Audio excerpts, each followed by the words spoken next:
Welcome friends, I am Rajeev and welcome to my YouTube channel. आज की इस video में मैं आप लोगों को दिखाऊंगा कैसे एक पावर सप्लाई बनाते हैं घर पे।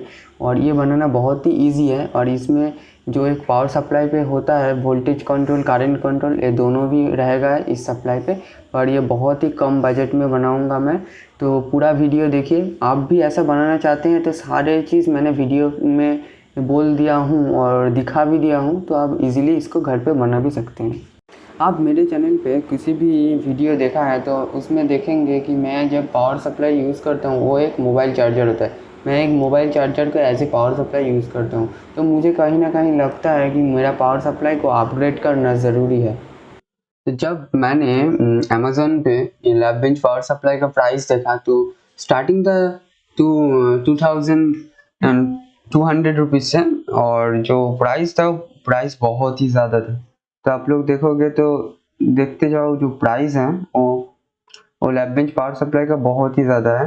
तो मेरा तो इतना पैसा नहीं है कि एक लैब बेंच पावर सप्लाई अभी खरीदूँ, पर मुझे एक पावर सप्लाई चाहिए जिसको हम लोग यूज़ कर सके, ठीक है। और इसीलिए मैंने एक 12 वोल्टेज 5 एम्पेयर एसएमपीएस को ख़रीदा हूँ। इस तरीके का एसएमपीएस एलईडी को जलाने के लिए यूज़ किया जाता है, बहुत सारे एलईडी को। और मैं क्या करूँगा, पहले इसको पावर देके चेक कर लूँगा। तो इसका जो लाइव वायर है वो लाइव को लाइव पे कनेक्ट कर दिया, और जो न्यूट्रल वायर है न्यूट्रल को न्यूट्रल पे कनेक्ट कर रहा हूँ। और इसको कनेक्ट करने के बाद मैं जो करूँगा, मैं इसके साथ मेरा मल्टीमीटर को भी कनेक्ट करूँगा, क्योंकि हमको देखना है इसमें वोल्टेज कितना आ रहा है, ठीक है। तो मल्टीमीटर की प्लस टर्मिनल को प्लस से और माइनस को माइनस से मैंने कनेक्ट कर दिया। और उसके बाद मैं इसको पावर देता हूँ। तो मैंने इसको पावर दे दिया, और पावर देने के बाद मैंने जब इसको मल्टीमीटर पे देखा, इसका वोल्टेज 13.86 था, उसको मैंने 12 वोल्टेज पे एडजस्ट कर दिया, ठीक है। तो आप चाहे 13 वोल्टेज भी यूज़ कर सकते हैं, कोई प्रॉब्लम नहीं है। तो ये है LM2596 वोल्टेज रेगुलेटर, जो बक कन्वर्टर हैं। तो ये जो बक कन्वर्टर है इसको हम लोग यूज़ करेंगे हमारे इस वीडियो पे, ये पावर सप्लाई बनाने के लिए। यही मेन थिंग्स हैं। तो मैंने इसको पहले मेरा सप्लाई के साथ कनेक्ट करके देखूँगा, तो इससे वोल्टेज कितना डाउन किया जा सकता है और क्या किया जा सकता है।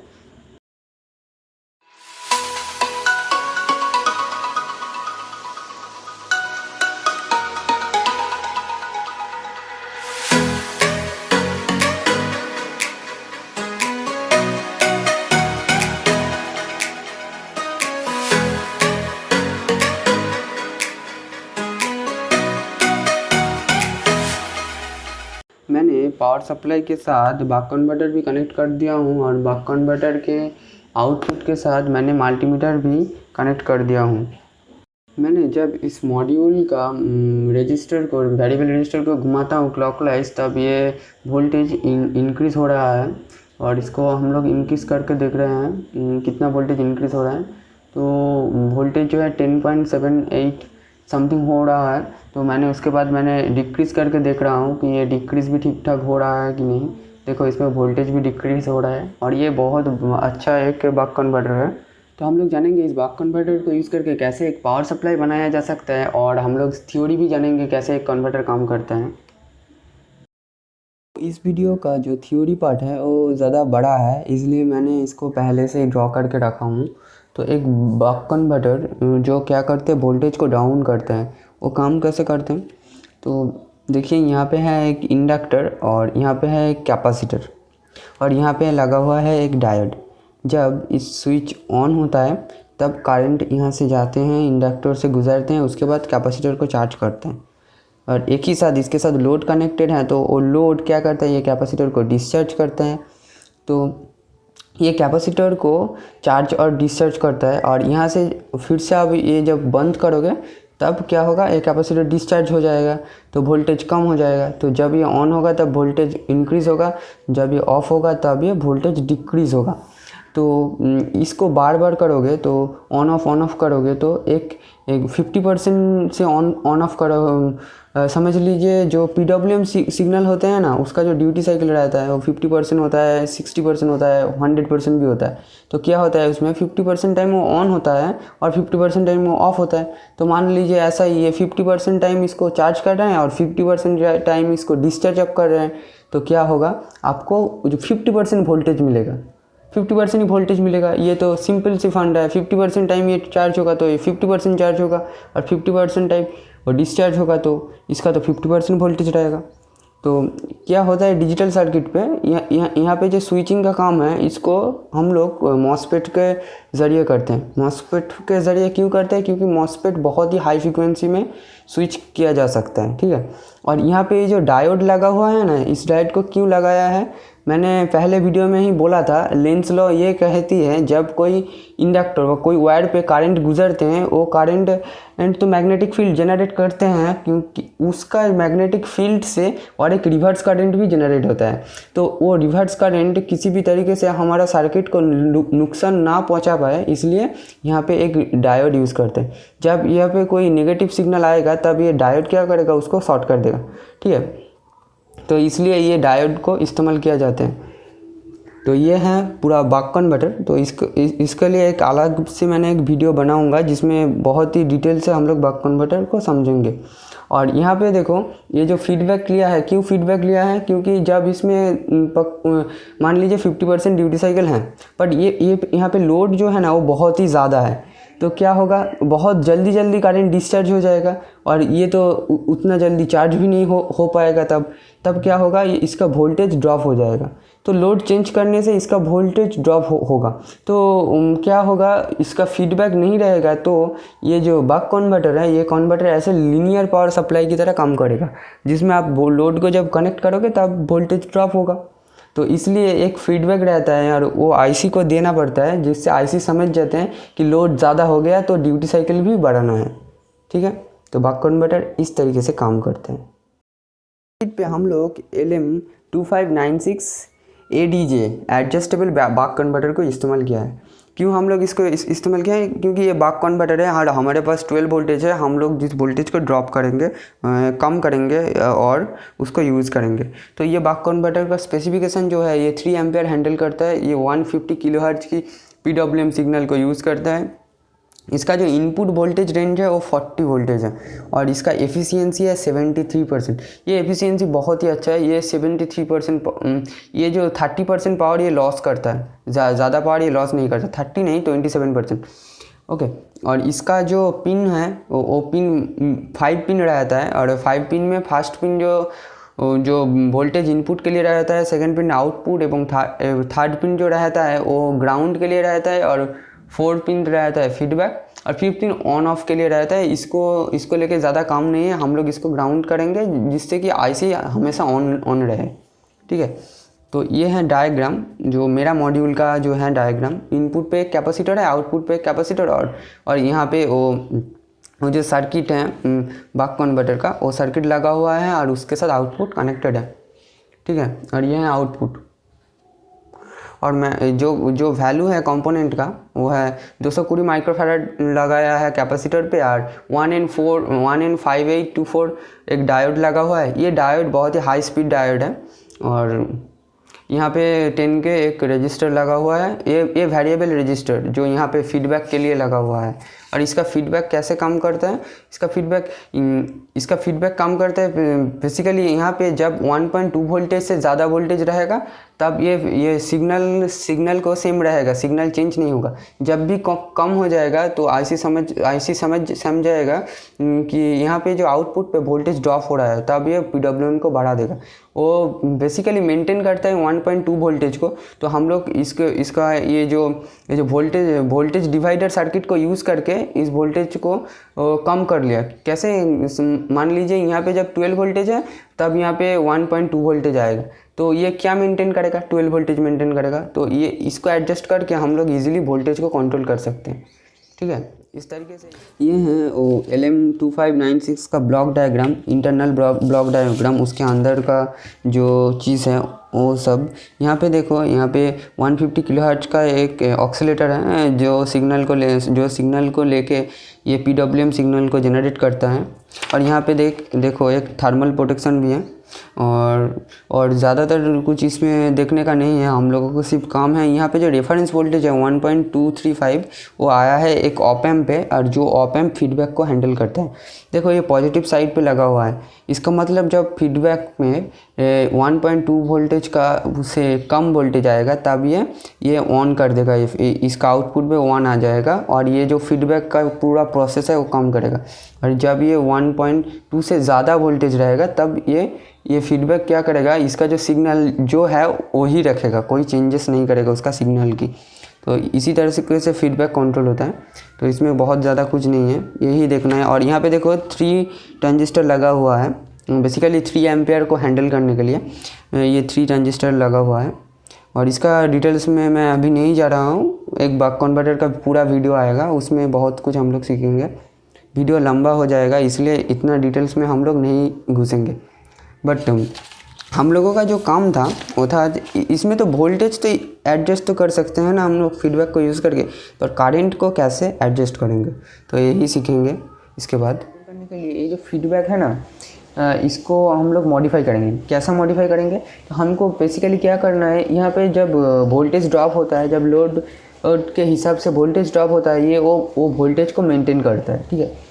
पर मैं बोलूँगा जब इसमें 1 एम्पियर करंट जाता है, उससे ज़्यादा जाएगा तो इसको वोल्टेज ड्रॉप को होने देना है। क्यों होने देना है, क्योंकि हम लोग 1 एम्पियर का लिमिट सेट कर देते हैं करंट कंट्रोल करके, और इसमें जो वोल्टेज ड्रॉप होगा तो वो तो ड्रॉप होने देना है, क्योंकि लीनियर पावर सप्लाई पे तो ऐसा ही होता है ना। और हम लोग जब कोई लिमिट सेट कर देंगे करंट का, तो उससे ऊपर जब करंट ये कोई लोड चाहेगा तो तब वोल्टेज को ड्रॉप होगा।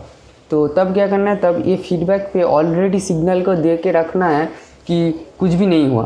ये फीडबैक जैसे समझ ही नहीं पाएगा कि यहाँ पे वोल्टेज ड्रॉप हुआ है कि नहीं, ठीक है। तो इसको करने के लिए हम लोग क्या करेंगे कि हम लोग जैसे कि आप लोग जानते हैं करंट को सेंस करने के लिए यूज़ होता है शांट। तो शांट क्या होता है, शांट होता है एक रजिस्टर जिसका रेजिस्टेंस बहुत ही कम होता है, और यहाँ पे ये शांट में बहुत कम वोल्टेज देखने को मिलेगा, ठीक है। और इस वोल्टेज को एम्पलीफाई करना बहुत ही ज़रूरी हो जाएगा, क्योंकि इतना कम वोल्टेज को तो हम लोग एडजस्ट करके कभी भी उसका फीडबैक कंट्रोल नहीं कर सकेंगे। तो उसके लिए हम लोग इसको एम्पलीफाई करेंगे। उसके बाद ऑप एम्प का जो कॉम्पेटिटर सर्किट होता है वही सर्किट हम लोग बनाएंगे, और उसमें से हम लोग वोल्टेज को एडजस्ट करेंगे। और हम लोग वोल्टेज को एडजस्ट करने से क्या होगा, यहाँ पे करंट को हम लोग एडजस्ट कर सकते हैं, ठीक है। उसके बाद उस सिग्नल को हम लोग फीडबैक पे भेज देंगे। तो इसी तरीके से हम लोग करंट को कंट्रोल करेंगे। एक्चुअली हम लोग जो कर रहे हैं, ये जो आईसी है ना, इसको थोड़ा सा बेवकूफ़ बना रहे हैं कि यहाँ पे कुछ भी नहीं हुआ, सब कुछ ठीक ठाक है। क्यों हम लोग ऐसा बेवकूफ़ बना रहे हैं इसको, क्योंकि हम लोगों को चाहिए जो 1 एम्पेयर, हम लोग जो एम्पेयर को लिमिट करेंगे उस एम्प से ज़्यादा करंट मत फ्लो हो। क्यों कि उस करंट से ज़्यादा करंट फ्लो हो जाता है तो हमारा सर्किट जल सकता है ना, इसलिए तो हम लोग करंट कंट्रोल कर रहे हैं, ठीक है। तो इसीलिए हम लोग इसको थोड़ा सा बेवकूफ़ बनाएंगे इस सर्किट को यूज़ करके। हम लोग इसको यूज़ करके हम लोग वो जो करंट है उसको लिमिट करेंगे। तो इसको लिमिट कैसे करेंगे, सब लोग जानते हैं ऑप एम्प से हम लोग एम्पलीफायर बना सकते हैं। तो मैंने यहाँ पे एक एम्पलीफायर बनाया, तो इसका गेन क्या है, ये सारे एक मैंने अलग से डायग्राम बनाऊंगा, उसमें लिस्ट कर दूंगा, ये सिर्फ समझाने के लिए, ठीक है। वो डायग्राम मेन होगा, और वहाँ पे जो हम लोग मल्टीमीटर से ना, इसको मल्टीमीटर को एज ए करंट और वोल्टेज मीटर के तरीके से यूज़ करेंगे, वो भी मैंने उस डायग्राम से दिखा दूंगा, ठीक है। तो यहाँ पे हम लोग पहले क्या करते हैं, 12 वोल्टेज को मैंने 3.3 वोल्टेज पे कन्वर्ट कर दिया, और ये 3.3 वोल्टेज पे ऑप एम्प चल रहा है, ठीक है। उसके बाद क्या ये शांट पे जो वोल्टेज ड्रॉप हो रहा है ना, उस वोल्टेज को हम लोग एम्पलीफाई कर लिया। एम्पलीफाई करने के बाद यहाँ पे कॉम्पिटिटर सर्किट से इस वोल्टेज के अनुसार हम लोग फीडबैक को सेट कर रहे हैं, ठीक है। मान लीजिए यहाँ पे वोल्टेज आ रहा है 0.5, और जब यहाँ पे 0.5 वोल्टेज आ रहा है तब यहाँ 1 एम्पियर करंट फ्लो हो रहा है। तो मैंने क्या सेट कर दिया, इसको 0.5 सेट कर दिया। तो क्या होगा, ये जब 0.5 के नीचे रहेगा तब ये इसमें कोई फीडबैक नहीं जाएगा, क्योंकि जब ये 0.5 से ऊपर चल जाएगा तब इसमें फीडबैक ऑन हो जाएगा। उसका मतलब क्या हुआ, 1 एम्पेयर से ज़्यादा करंट लेगा तो वोल्टेज ड्रॉप होने देंगे। आईसी टाइप वोल्टेज जब होने देंगे, क्योंकि हम लोग फीडबैक पे ऑलरेडी एक सिग्नल भेज देंगे कि सब कुछ ठीक ठाक है। एक्चुअली ठीक ठाक नहीं है, पर हम लोग करंट को कंट्रोल करने के लिए ऐसा करेंगे, ठीक है। तो इसके बाद जो डायग्राम आएगा उस डायग्राम को आप लोग देख के ईजिली बना सकते हैं। और आप लोग नॉन टेक्निकल से हो तब भी कोई परेशानी नहीं होगा उस डायग्राम को देखने के बाद। उस डायग्राम को देख के आप लोग कॉपी करेंगे और हो जाएगा।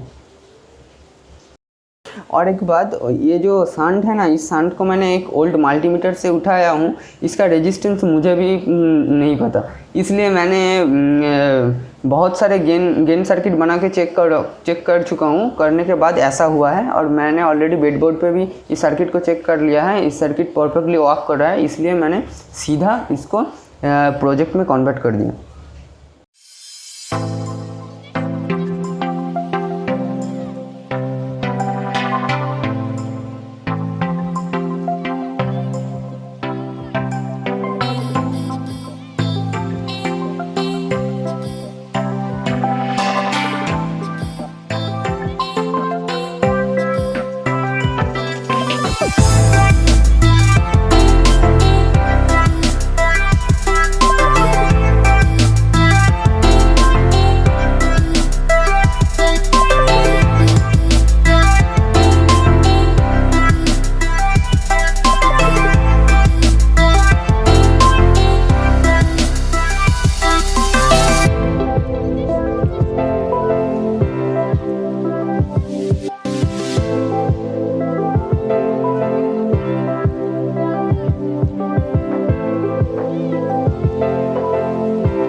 सब कुछ असेंबल करके इसको रेडी करना हो गया है। तो इस मल्टीमीटर को हमने ये जो मेन हिस्सा है सामने वाला वहाँ पे लगाया है। और मल्टीमीटर को आप इस पावर सप्लाई की वोल्टेज मेज़र करने में और एम्पियर मेज़र करने में तो यूज़ कर ही सकते हो। और उस मल्टीमीटर के पीछे जो मैंने एक स्विच लगाया है ना काला रंग की, उस स्विच को आप ऑन कर दोगे तो ये मल्टीमीटर को यूज़ करके आप वोल्टेज को टेस्ट कर सकते हो, या आउटपुट वोल्टेज। और उस स्विच को ऑफ कर दोगे तो इसको एक नॉर्मल मल्टीमीटर की तरह यूज़ कर सकते हो। तो ये एक मल्टीमीटर भी है और एक पावर सप्लाई भी है। तो मैंने पहले से ही इस जो सप्लाई है उसमें पावर ऑन कर दिया है। तो मैंने जब उस स्विच को दबाऊंगा तो मल्टीमीटर पे वोल्टेज दिखाने लग जाएगा। तो मैंने डीसी वोल्टेज पे रखा और देखो वोल्टेज 3.19 है। और मैंने जितना इस नॉब को घुमा रहा हूँ उतना वोल्टेज इंक्रीज़ हो रहा है और 5.896 वोल्टेज हो गया है। और इस तरीके से हम लोग जितना इंक्रीज़ करेंगे उतना वोल्टेज इंक्रीज़ होगा। तो और इसका जो मैक्सिमम वोल्टेज है उसको 10-12 के आसपास रहता है। और इसको जितना भी डाउन करोगे उतना वोल्टेज डाउन भी होगा।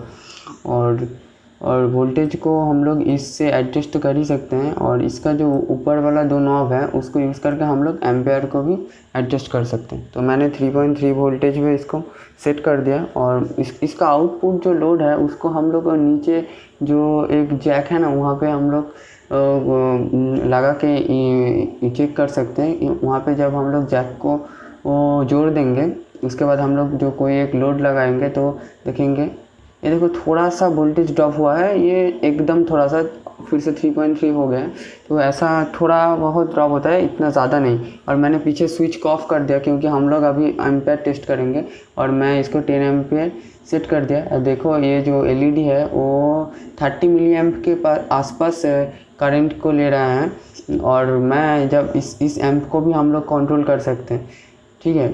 तो मैंने जब इस एम्प को कंट्रोल करना है तो मैंने दो यहाँ पे ये जो पोटेंशियोमीटर होता है उसको 2 लगाया है, इसलिए जिससे कि हम लोग बहुत ही एक्यूरेसी के साथ ये जो एम्पियर है इसको कंट्रोल कर सके।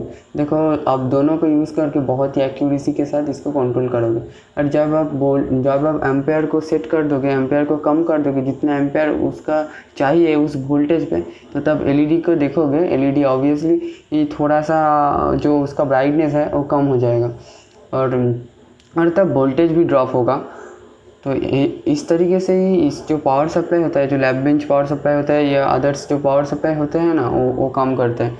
तो अब देखो इसका जो वोल्टेज है ना वो ड्रॉप कर गया।